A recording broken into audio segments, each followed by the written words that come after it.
ছাত্র জনতার রক্তের বিনিময়ে যে নতুন একটা সম্ভাবনার সৃষ্টি হয়েছে, যে গণতন্ত্রকে প্রতিষ্ঠিত করবার এবং সত্যিকার অর্থে ফ্যাসিবাদ মুক্ত একটি আধুনিক বাংলাদেশকে প্রতিষ্ঠা করবার, সেখানেও আমরা দেখছি যে একটা কালো ছায়া এসে দাঁড়াচ্ছে। অত্যন্ত সুপরিকল্পিতভাবে নির্বাচনকে পিছিয়ে দেওয়া, জনগণের যে অধিকার সে অধিকার থেকে জনগণকে বঞ্চিত করাবার এবং ভোটের অধিকার থেকে বঞ্চিত করবার একটা পায়তারা শুরু হয়েছে। এবং আপনারা নিশ্চয়ই লক্ষ্য করেছেন যে বিভাজনের রাজনীতি আবার শুরু হয়েছে। এখানে গোত্রে গোত্রে যে বিভাজন সৃষ্টি করার চেষ্টা করা হচ্ছে, সরকারের বিভিন্ন ইনস্টিটিউশনগুলোকে পরস্পরের মুখে আপনার মুখোমুখি করার একটা ষড়যন্ত্র চক্রান্ত শুরু হয়েছে। আমরা দেখতে পাচ্ছি যে কিছু মানুষ যারা সরকারের মধ্যে অনুপ্রবেশ ঘটিয়ে বাংলাদেশকে ভিন্ন দিকে নিয়ে যাওয়ার চেষ্টা করছে, ভিন্ন খাতে তাকে প্রভাবিত করবার চেষ্টা করছে। 1971 সালে গোটা জাতি যখন স্বাধীনতার ঘোষণার জন্য উন্মুখ হয়েছিল এবং তখন রাজনৈতিক নেতৃত্ব আওয়ামী লীগের শেখ মুজিবুর রহমান ব্যর্থ হয়েছিলেন জাতিকে দিক নির্দেশনা দিতে, তখন এই 1971 সালে আমরা এই মহান নেতাকে ক্ষণজন্মা পুরুষকে দেখেছি, যখন তিনি একজন মাত্র সাধারণ মেজর ছিলেন।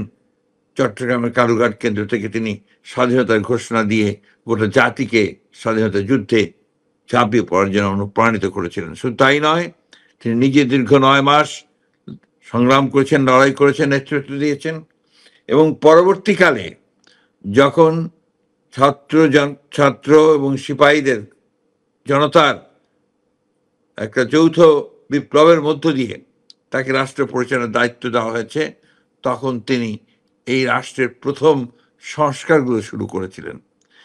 আমাদের সকলেরই মনে থাকার কথা যে তার পূর্বে 1972 সাল থেকে 75 সাল পর্যন্ত আওয়ামী লীগের যে দুঃশাসন ছিল, যে একটা স্বৈরাচার ছিল, যা পরবর্তীকালে একদলীয় শাসনে রূপান্তরিত হয়েছিল, বাকশাল প্রতিষ্ঠিত হয়েছিল শেখ মুজিবের নেতৃত্বে, সেটাকে বাদ দিয়ে বাতিল করে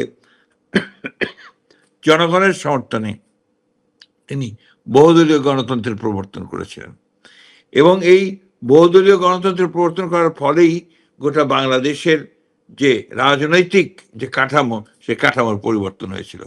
শুধু তাই নয়, একই সঙ্গে তিনি অর্থনীতিতে যে একটা ভ্রান্ত সমাজতান্ত্রিক ধারণা ছিল, সেটাকেও তিনি পরিবর্তন করে সেই অর্থনীতি মুক্ত বাজার অর্থনীতি তিনি শুরু করেছিলেন। এই দুটোই ছিল তার প্রধান সংস্কার, যেটা অর্থনৈতিক কাঠামোর সংস্কার এবং একই সঙ্গে রাজনৈতিক কাঠামোর সংস্কার। পরবর্তীকালে আমরা দেখেছি যে এই বিদেশে শ্রমিকদেরকে পাঠিয়ে এবং দেশে গার্মেন্টস ফ্যাক্টরি শুরু করে তিনি অর্থনীতিতে একটা বিপ্লবের সূচনা করেছিলেন। এবং সেই জন্যই আমরা বলি যে সংস্কারের প্রধান যিনি যদি কেউ হয়ে থাকেন, সংস্কার যিনি সত্যিকার অর্থে জন্মদাতা হয়ে থাকেন বাংলাদেশে, তিনি হচ্ছেন শহীদ প্রেসিডেন্ট জিয়াউর রহমান, যার হাত দিয়ে মৌলিক সংস্কারগুলো শুরু হয়েছিল। আজকে যে আপনার এই যে সংবাদ মাধ্যম, এই গণমাধ্যমও কিন্তু তখন তিনি উন্মুক্ত করেছিলেন। শুধু তাই নয়, মাত্র 4 বছরের শাসনের মধ্যে তিনি বাংলাদেশে একটা নতুন দর্শন দিয়েছিলেন জাতিকে। সেই দর্শনটি ছিল বাংলাদেশি জাতীয়তাবাদ, এবং তারই ভিত্তিতে বাংলাদেশ তার নতুন স্বতন্ত্র নতুন পরিচিতি লাভ করে এবং তা বিশ্বের দরবারে একটা সত্যিকার থেকে মর্যাদাময় জাতি হিসেবে পরিচিত লাভ করে। যে বাংলাদেশে 74 সালে দুর্ভিক্ষ হয়েছিল শেখ মুজিবের শাসনামলে এবং প্রায় লক্ষাধিক মানুষ আপনার শহীদ হয়েছিল না খেতে পেয়ে, সেই বাংলাদেশকে তিনি 1 বছর পরেই তিনি খাদ্যের সম্পূর্ণ করেছিলেন। শিল্পে কলকারখানাতে উৎপাদন শুরু হয়েছিল নতুন করে, মানুষের মধ্যে একটা নবজাগরণ সৃষ্টি হয়েছিল, উদ্দীপনার সৃষ্টি হয়েছিল। বাংলাদেশকে সত্যিকার অর্থেই একটা সমৃদ্ধ আধুনিক বাংলাদেশে রূপান্তরিত করবার জন্যে যে কর্মযজ্ঞ শুরু হয়েছিল, সেই কর্মযজ্ঞের সূচনা করেছিলেন শহীদ প্রেসিডেন্ট জিয়াউর রহমান। দুর্ভাগ্য আমাদের এই জাতির যে আমরা এই ক্ষণজন্মা মহাপুরুষকে আমরা বেশি দিন ধরে রাখতে পারিনি। আজকে যারা বাংলাদেশের বিরুদ্ধে ষড়যন্ত্র করেছে, যারা বাংলাদেশকে 15 বছর ধরে একটা ফ্যাসিস্ট শাসনের মধ্যে রেখেছিল, যারা আজকেও এখনো ষড়যন্ত্র করে চলেছে সীমান্তের ওপার থেকে বাংলাদেশকে আবারও আপনার সেই জনগণের অধিকার থেকে বঞ্চিত করবার জন্যে এবং বাংলাদেশকে তার উন্নয়নের পথে বাধা সৃষ্টি করবার জন্য। সেই সময়েও কিন্তু আপনার এই শহীদ প্রেসিডেন্ট জিয়া রহমানের নাম আমাদেরকে বারবার মনে রাখতে হবে। আজকের দিক সময়টাই হচ্ছে সবচেয়ে মূল্যবান সময় বলে আমি মনে করি, তাৎপর্যময় মনে করি। এই জন্যে যে এখন নতুন করে যেটা আমরা হাজার হাজার ছাত্র জনতার রক্তের বিনিময়ে যে নতুন একটা সম্ভাবনার সৃষ্টি হয়েছে, যে গণতন্ত্রকে প্রতিষ্ঠিত করবার এবং সত্যিকার অর্থে ফ্যাসিবাদ মুক্ত একটি আধুনিক বাংলাদেশকে প্রতিষ্ঠা করবার, সেখানেও আমরা দেখছি যে একটা কালো ছায়া এসে দাঁড়াচ্ছে। অত্যন্ত সুপরিকল্পিতভাবে নির্বাচনকে পিছিয়ে দেওয়া, জনগণের যে অধিকার সেই অধিকার থেকে জনগণকে বঞ্চিত করাবার এবং ভোটের অধিকার থেকে বঞ্চিত করবার একটা পায়তারা শুরু হয়েছে। এবং আপনারা নিশ্চয়ই লক্ষ্য করেছেন যে বিভাজনের রাজনীতি আবার শুরু হয়েছে। এখানে গোত্রে গোত্রে যে বিভাজন সৃষ্টি করার চেষ্টা করা হচ্ছে, সরকারের বিভিন্ন ইনস্টিটিউশনগুলোকে পরস্পরের মুখে আপনার মুখোমুখি করার একটা ষড়যন্ত্র চক্রান্ত শুরু হয়েছে।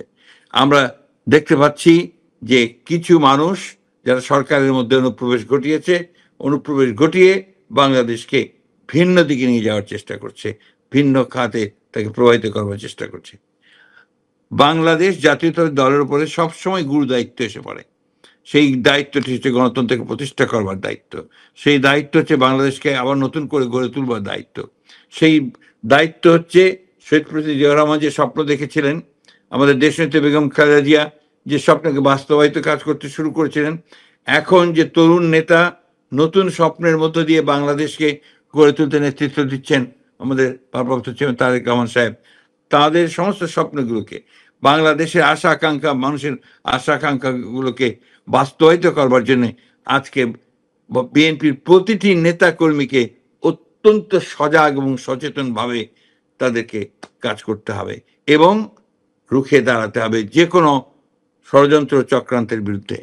আমি তাই অনুরোধ করব আমাদের সকল নেতা কর্মীদেরকে, বাংলাদেশের জাতীয়তাবাদী দলের যারা আছেন, যেখানে আছেন, যে অত্যন্ত সচেতনভাবে আমরা যেন এই বিষয়গুলো মনে রাখি এবং একই সঙ্গে বাংলাদেশের স্বাধীনতা যেন কেউ কখনো কেড়ে নিতে না পারে, বাংলাদেশের সার্বভৌমত্ব যেন কেউ বিনষ্ট করতে না পারে, বাংলাদেশের গণতন্ত্রকে আর কেউ যেন কখনো ফ্যাসিবাদ স্বৈরাচার দিয়ে দাবিয়ে রাখতে না পারে, সেইভাবেই বাংলাদেশের প্রতিটি কর্মীকে, জাতীয়তাবাদী দলের প্রতিটি কর্মীকে আজকে সেই ভূমিকা পালন করতে হবে। এবং এই 44তম শাহাদাত বার্ষিকীতে আমরা সেই কথাগুলি বারবার করে মনে করব, স্মরণ করব এবং সেই মহান নেতা যিনি আমাদের পথ দেখিয়েছিলেন এবং সেই পথের সূচনা করেছিলেন, সেই পথকে আরো সুদৃঢ় করবার চেষ্টা করব।